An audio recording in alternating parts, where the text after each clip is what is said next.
YouTube, how's it going? The Goat House is back with another offseason plan / rebuild video. This one for the Detroit Lions. Doing this for every single NFL team going in draft order. So this is the third team.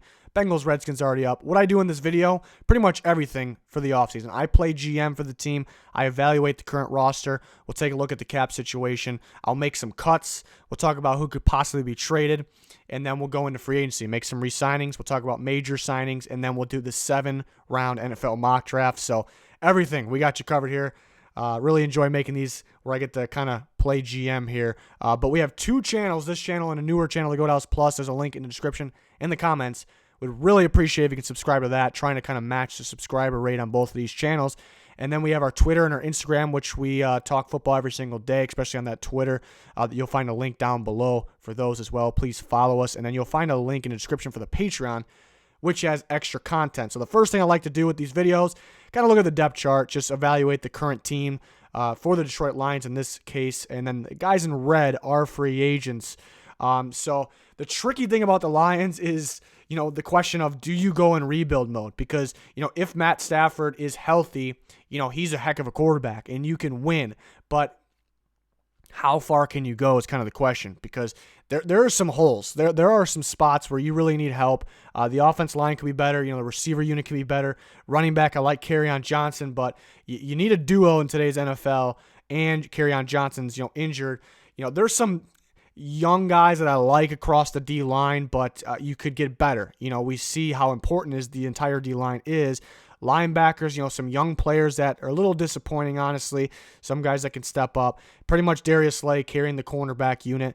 I guess one thing I do like, actually, is maybe, it's not an outstanding safety unit, but I think Tracy Walker and Will Harris, kind of will be the future there at the safety position. Maybe you can get better down the road, but that's really not what the focus is. So you can win now if everyone's healthy, but how much can you win? So that's kind of the question here with this team, but we'll try to I'll give you my best plan here, and we'll break it down. Let's start with the cuts. So I'm only making one cut here, and that's Ricky Wagner, who is the right tackle. Just been super disappointing. When you can save $6.1 million, that'll help big time. So you see the cap space at the moment here today, 37.2. It'll bump up to around 43.365 million if cutting Ricky Wagner. But it kind of brings up, my thoughts on what you do with Matt Stafford. What do you do with Darius Slay? Do you trade those guys? And I considered it, and I'm taking offers for guys like that. If Snacks Harrison decides to, not retire, can you trade a guy like that too? I would be taking calls, listening to calls, if there's something you can't pass up. But what I determined here is that with Matt Stafford, you can win now. You kind of can do both. You can kind of win now and kind of go in that rebuild, but it's not really a rebuild. You kind of can retool behind that. Another thing is Matt Stafford, if you trade him, there's actually a good amount of dead cap, well in the double digits there of dead cap. And as you can see, going into free agency right now, the Lions are at 37.2. So you're going to be, well into the 20s there. And with this many needs, you don't want to do that, whether you're going in rebuild mode or not. You don't want to do that. If it's like an ridiculous offer that you can't pass up, I don't think I want to do that. Dropping that down that much in terms of cap when you're already, 37's a big number, but you wish it was bigger with the amount of needs you have here. So you don't want to kind of take that huge cap hit, have all that dead cap. You really don't want to do that. But I did consider, the thoughts of trading some of those players, and, almost going in rebuild mode, because you do have those holes. But and then what I kind of determined too is if you trade Stafford next year, you actually save cap. I think about $14 million, if I'm not mistaken. So that's kind of the win there. You kind of test this year how it is with Matt Stafford. Health-wise, where's his play at? Where's the rest of the team at? I think it's very possible they trade him next year, and that's kind of what if I'm playing GM, that's kind of what I'm looking at. Who am I re-signing? I'm looking to get Graham Glasgow back. Yeah, you want to make your offense line better, but he's he's a young guard that I think's solid for you, solid for the Lions. So I'm bringing him back. He shouldn't be anything too expensive. The main spot I'm looking to get better is right tackle. And then Ashawn Robinson, who's been a little disappointing, but still very young, still has some potential. I think it's ideal. He's a rotation defense lineman, so what I'm saying is you can get better there. But for the price, $4 to $6 million a year range, it would be, in my opinion, what you should pay him. I think it's worth it to bring him back because he's young, he's got potential. That's really the only re-signings I'm looking at here. And then we go to what I would think major signings would be good. I would like Kyle Van Noy. I mean, Patricia coming from New England, and Van Noy's kind of been that glue, that piece to the Patriots defense where he kind of does it all. They run a lot of two linebackers, and he kind of does it all for them.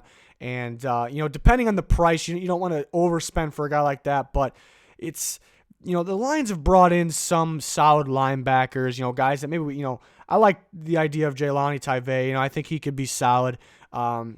Jared Davis, that's a guy that I expected more from, but he does have those kind of glimpses, those moments where you're like, okay, that's the guy, but then, and he had his injury, and then he has the moments where you wish he was a lot. Most of the time, you're a little disappointed, but, and I mean, you could use another linebacker, and it's, even if you have solid guys, it's really not enough in this Patricia defense. It's an important piece to the defense. Van Noy would make the defense that much better. What I'm looking for is another veteran corner to pair with Darius Slay. I'm looking at guys like Chris Harris, Aqib Talib, Jimmy Smith. I want a veteran guy in a one-year deal.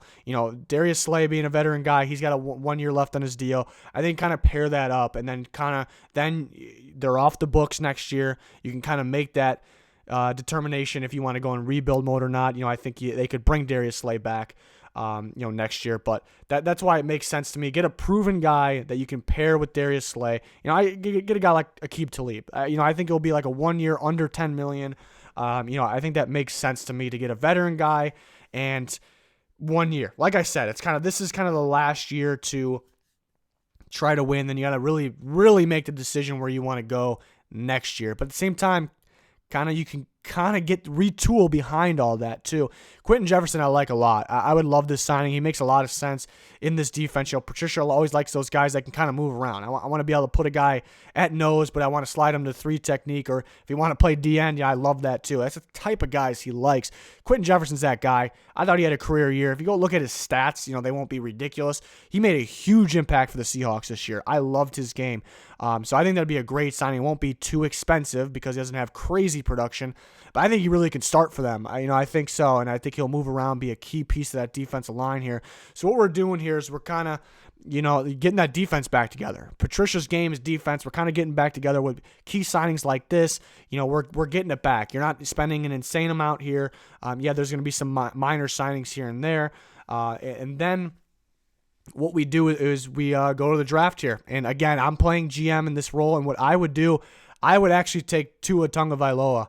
That's what I would do, because I kind of been mentioning it the whole time. You kind of can retool behind, keeping this a winning team.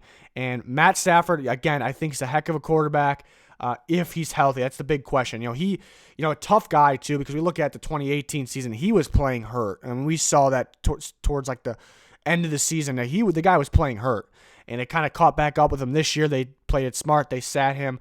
I'm worried it comes back. I'm worried that comes back. I'm not predicting it to, the injury or anything. But at the same time, there's so many holes on this team and not a crazy amount of cap space where when they finally get the talent around Stafford where he can, don't get me wrong here. They were looking good when Stafford was healthy last year. They could make the playoffs with their current team. They really could. With an offseason, their current team there. But I just don't think they can get over that hump. They're not going to win in the playoffs, with those holes elsewhere. So by the time they get everything together, where's Matt Stafford going to be health-wise, and where's he going to be? He's going to be starting to age. So you have the opportunity with the 3rd overall pick, and this is where the draft starts because we expect it to be Joe Burrow, Chase Young. Everyone expects that. You have the power to be what feels like the first pick here and take a guy almost worthy of the first pick in Tua Tagovailoa. The problem is you may have to change the system a little bit.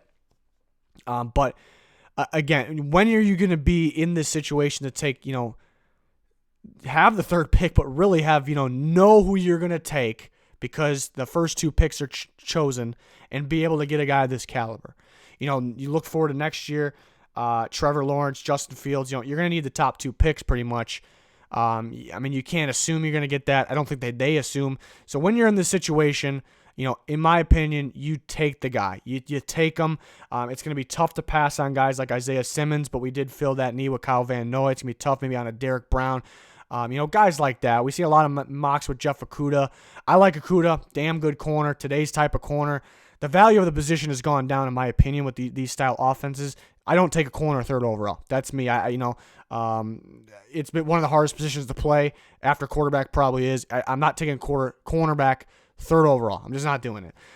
So I make this move here. There's talk they can trade down. If they don't want to take Tua, the Dolphins could come up. It'd be great. Only move down 2 spots, still get a big-time player.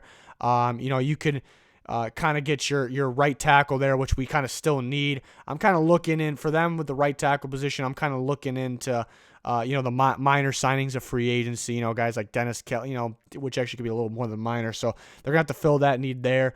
But that won't be the worst case thing. It's trading with the Dolphins, move down 2 spots, gain a pick, still get your guy. And there's talk of, teams in the teens, early teens or, around there that want to come up to get Tua. I don't think you trade that far back because there's just so much good talent up here. This is me if I'm playing GM. Then Damon Arnett, who's really growing on me from Ohio State, really does it all, very instinctive. So you grab your corner here and Darius Slay, 1 year left in his deal. Aqib Talib, I like him to start this year, but it's only a 1-year deal. Justin Coleman, we all thought was a pretty good, signing. He, started the year off pretty good, but then really played poorly as the season went on. So Arnett is either your starting slot corner and then or your future outside starting corner. He's a very instinctive corner. And then I think another receiver. Love Kenny Golladay. Love him. One of my draft hits. I actually like Marvin Jones. I'm on record saying how much I like Marvin Jones. I think he's been always underrated, but now he's 30 years old. He's gotten hurt the last couple of years. And then even with him, that leaves you with 2 receivers. You need another one. Van Jefferson, I like a lot. This guy might be one of the better route runners in the class. I think he kind of fits, what the Lions want. It's another possible Marvin Jones there. I think it's another guy they like, can play in the slot, can play outside. You need another receiver here.